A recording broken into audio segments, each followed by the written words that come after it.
കറി ഉണ്ടാക്കുന്നത് എങ്ങനെയാണ്? ചിക്കൻ കറി ഇപ്പോൾ നമ്മൾ ചിക്കൻ കറി 4 വിധമായി തരംതിരിച്ചിരിക്കുന്നു. ചിക്കൻ കറി 1 chicken Nigeria, chicken 2 chicken Bengal, chicken 3 chicken Africa, chicken 4 chicken New Zealand. അതായത് ചിക്കൻ നൈജീരിയ എന്ന് പറഞ്ഞാൽ കുരുമുളക് കൂടിയതും കുരുമുളക് കൊണ്ട് മാത്രം ഉണ്ടാക്കുന്നതും കറുത്ത നിറത്തിലുള്ളതുമായിരിക്കും. ചിലപ്പോൾ അത് അടിച്ചു പിടിച്ചതും ആവാം.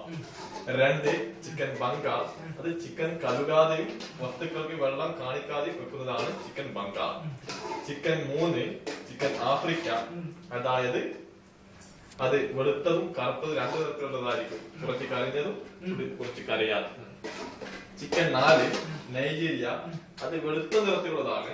അതിന് മുളക് വളരെ കുറഞ്ഞതും ഇടാത്തതുമായിരിക്കും. നമ്മളുണ്ടാക്കുന്നത് ചിക്കൻ സാമ്പാർ. നമ്മളുണ്ടാക്കുന്നതാണ് ചിക്കൻ സാമ്പാർ. അതായത് വെള്ളം കൊണ്ട് മാത്രം ഒരു 300 ഗ്രാം ചിക്കനും ബാക്കിയുള്ള വസ്തുക്കൾ സാമ്പാറുള്ളതുമായിരിക്കും. ഇതാണ് ചിക്കൻ സാമ്പാർ. ഒരു പ്രാവശ്യം കഴിക്കുമ്പോൾ രണ്ടാമത് കഴിക്കണമെന്ന് പറയുന്നത് ഇത് ഒരു പ്രാവശ്യം കഴിച്ചാൽ മതിയാകും. ജീവിതത്തിൽ ഒരു പ്രാവശ്യമേ ഇത് കഴിക്കാൻ പാടുള്ളൂ. അതായത് നിങ്ങൾ ചിക്കൻ കറി ഉണ്ടാക്കുമ്പോൾ ഒരു ശിഷ്യനും ഒരു ആശാനുമായിരിക്കും. ശിഷ്യൻ സവാള മുറിക്കുന്ന സമയത്ത് മൂക്കിൽ വിരലിട്ടാൽ ആ കറിക്ക് ടേസ്റ്റ് ഉണ്ടാവും.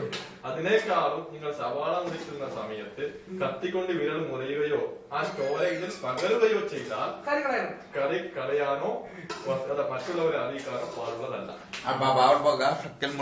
കുരുമുളക് ഇല്ലെങ്കിൽ 2-3 എന്തിനെ പിടിച്ചിരുന്നോ നിങ്ങൾ കൂറകളോ അതല്ല മറ്റേതു എരിവുള്ള സാധനങ്ങൾ ഇതിൽ കുറയ്ക്കാം. മസാലയ്ക്ക് പകരം നിങ്ങൾക്ക് എന്തും ചേർക്കാവുന്നതാണ്. പ്രത്യേകിച്ച് ഗൾഫിലാണെങ്കിൽ മൂട്ടകളാണ് ഉത്തമം. ഈ ചൂടാക്കുന്ന സമയത്ത് പൂച്ചയിലേക്ക് വീണാലോ? ചൂടാക്കുന്ന സമയത്ത് ഗൾഫിൽ പൂച്ച വളരെ കുറവായത് കാരണം കൂറകൾ മാത്രമേ വീഴാറുള്ളൂ. ഇതാണ് നിങ്ങൾക്ക് ഈ